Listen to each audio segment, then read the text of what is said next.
We met Juelz when he was 16. He was a millionaire by the time he was 18. That's a fact. Yep, going crazy. Going on tour. You understand? So people don't understand the dynamic of how much pressure it is to be that young with that much of money in an obsessive game. You that did? Bleed you dry. Don't even that give bleed you dry. Give you time and to think. We're looking for vices every day because every day is a party in this mother if you don't focus up. That's a fact. Joel Santana was nearly ruined by the music industry before he ever got started. Jim Jones is speaking out about Joel Santana and the true tale of his ascent, his hardships, and how the game nearly overshadowed his promise. Stories like this don't come around very frequently. Before he was even a teenager, Joel began working in the studio. He was already acting by the age of 16. He was already a multi-millionaire by the age of 18. However, the pressure to be famous at such a young age is crazy. Money is available. Touring is one option. People are attempting to take advantage of you everywhere. If you're not prepared, it can break you. The story doesn't end there, though. Jim Jones acknowledges that he contributed to the turmoil as well. He is being truthful and accountable, and he is now prepared to present the opposing viewpoint. The portion you aren't taught by the industry. The part that neither the money nor the labels can prepare you for. Additionally, fans will be hearing a lot of things in this debate that they have never heard before. Before I play this cape for you all, I would appreciate it if you could like it, subscribe, and share your comments in the comment box below. Now, let's dive in. Well, I met Juelz. He was in a group with Bathgate. and that was and they was trying to sign the Rockefeller. Word Rockefeller up, had did some deals with them, and that was like when he was like 14. 14, my G, because I was doing Myth Bleakers at this time. Okay, we met Juelz when he was 16. He was a millionaire by the time he was 18. That's a fact. Yep, going crazy. Going on tour. You understand? So people don't understand the dynamic of how much pressure it is to be that young with that much of money in an obsessive game. You that did? Bleed you dry. Don't even that give bleed you dry. Give you time and to think. We're looking for vices every day because every day is a party in this motherfucker if you don't focus up. That's a fact. You just partying your life away. So when you start so young and you're so impressionable, by the time you get to an age, well, it's time to focus. It's not as easy as it was. Nah. And if you don't have the right people in your corner guiding you from such a young age, it could be detrimental. And that's why I love Baby Bro, because he always been a warrior. You heard? He's always been a warrior no matter what. He's figured out how to take care of himself. He's been way stronger than I could ever be. That's what's up, And man. through all people see, they don't see that man still take care of his family, still paid them bills. He was locked up and he paid all his bills. I mean, What's up with you seen an niggas, you interview, heard? he's saying like that this, word. you think that shit is easy? To be in Hell federal no. confinement and don't have no records on the radio and you're a platinum artist and you still gotta feed your family? You heard? That's what and he's imagine saying, how that really. phone call is when you gotta make sure that money is there and you dealing with niggas that be playing with you because they out in the street in freedom and you in there trying to protect your family and feed them. That's They right. don't never tell you about that type of shit that a lot of people gotta go through. But for him, he's a fucking champion, bro. Like a super champion. He's been one of the people that people adored, and he's been dealt a curveball. And as much as I would say I have nothing to do with it, I have all to do with it. But I'm being accountable because of how loyal I am to what I was doing. But I look at it as when everything went left with Dipset, you took him more under the little brother role. At that point, I had to. It was way too late for the advantage that was taken of him already. But Remember, I'm not signed to nothing. I can't dictate shit. I'm not on nobody's paper. I ain't the nigga. I'm a so-called CEO. You heard? Like, it's not my position. But shout out to Juelz, because I love him to death. Juelz the bro, And man. you know that anything that you need, that I've always been there, and I'm going to do anything that you need moving forward. And we're going to get this intervention show together. It's going to be one of the illest shows that illest shit anybody has ever. ever seen. You heard? You know and what- he got some music. He was just playing me some shit the other day.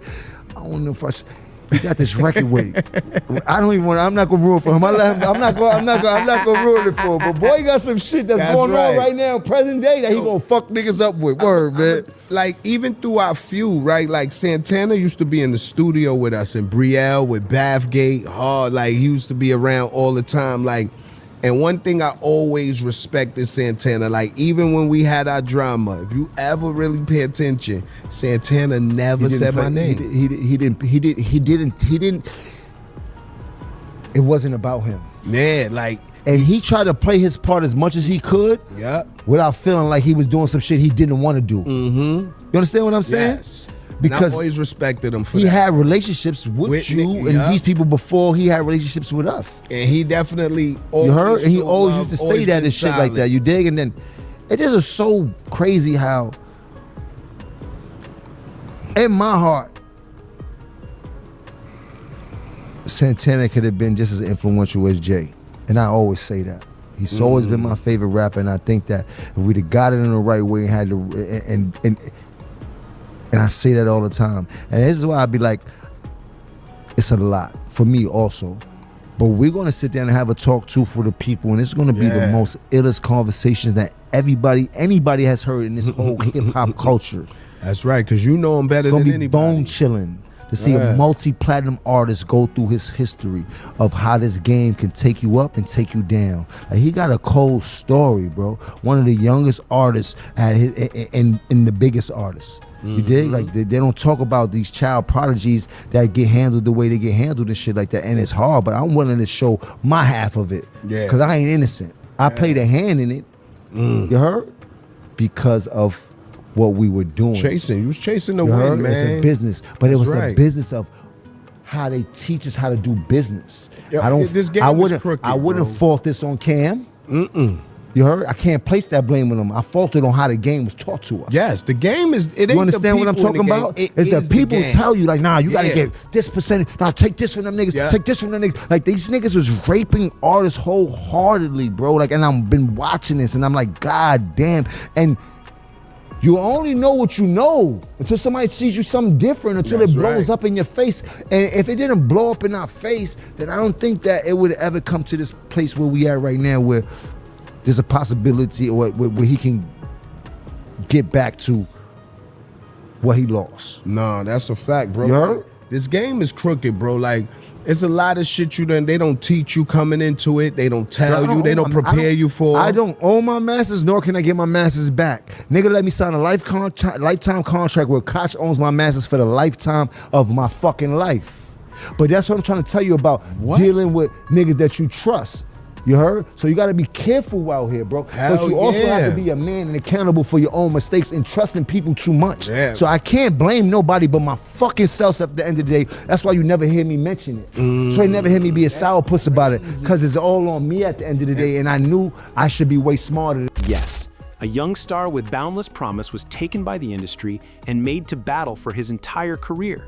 Look, Juelz Santana strikes me as someone who is destined to be brilliant. He possessed the vision, the talent, and the desire. The game attempted to shatter him. In many respects, it did. However, his tenacity is what strikes me as noteworthy. He persisted despite harsh circumstances and corrupt business practices. He remained devoted to his family, his art, and the people who were most important to him. That's what a real champion looks like. The music business isn't very understanding, particularly in the days before the internet.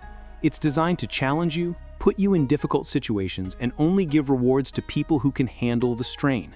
When Juelz first started, he had millions in his possession before most children even understood the concept of budgeting. The majority of people are unaware of how serious that is. The parties, the money, the touring, and the people who are always trying to con you. He handled it better than others despite having a lot to cope with. Jim Jones claims to have always been a warrior for this reason, and he is. Juelz Santana never let turmoil define him, and I admire that. He maintained his focus despite conflicts and difficulties. He remained faithful to Dipset, innovative, and professional. Fans should truly value that, since it's uncommon in this game. When discussing who is the most devoted in this game, Tony Ayo and Memphis Bleek are frequently brought up. But I also think Juelz Santana should be on that list. Juelz's talk tells a tale of perseverance, progress, and determination. It's wonderful because it demonstrates that ethics and tenacity are still important in a business that is meant to take advantage of ability. This story, in my opinion, is more than just wasted potential. It has to do with the lessons, seeing how much the industry demands of artists and how much they must give up to be relevant. Juelz Santana's journey serves as evidence that skill is not sufficient on its own. You require knowledge, endurance, and a network of people to lean on. He possessed all of that, in a sense, which is why he is still revered today. Let me ask you this then. Do you think the industry actually stole Juelz Santana's potential, or did he always have to forge his own way? And who in the current game do you think has that same unrealized potential? Please share your thoughts with me in the comments area below. And also, be sure to subscribe and like. Calm.